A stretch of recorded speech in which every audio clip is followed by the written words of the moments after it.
काल दुपारी आल्यापासून वातावरण इथं शांत होतं, छान आनंद वाटला. चांदोली धरण पाहून आलो. पाहून आल्यानंतर आपल्याला इथं आराम करायला मिळाला. चांदोली धरणाचा परिसर अत्यंत सुंदरच वाटला. त्याचबरोबर आपलं वारणा गेस्ट हाऊसचा परिसर, वारणामाईच्या नदीच्या काठी हे गेस्ट हाऊस अत्यंत सुंदर रमणीय ठिकाणी आहे. आनंद वाटला. हवा प्रसन्न आहे, वातावरण छान आहे, शांतता आहे, गोंगाट नाही आहे. आणि रात्रीही आम्ही जेवणही छान झालं रात्रीचं.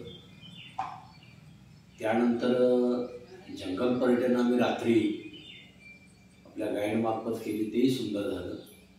रात्री 12:30-1 वाजता आम्ही झोपी गेलो. सकाळी 5:30ला उठलो. आंघोळ वगैरे गरम पाण्याची व्यवस्था छान होती. अत्यंत फ्रेश झालो. सकाळी पोहे वगैरे नाश्ता करून आम्ही शेवताई या ठिकाणी मंदिराला भेट दिली. दर्शन घेऊन गुढे पालखणीचा रम्य परिसर बघून या ठिकाणी आम्ही पोहोचलो.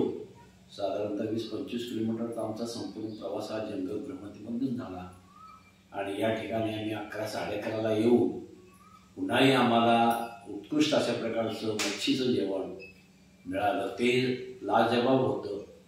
अशा प्रकारची आपलं वारणा गेस्ट हाऊस अत्यंत सुंदर आणि रमणीय ठिकाणी आहे. याबद्दल आपणा धन्यवाद.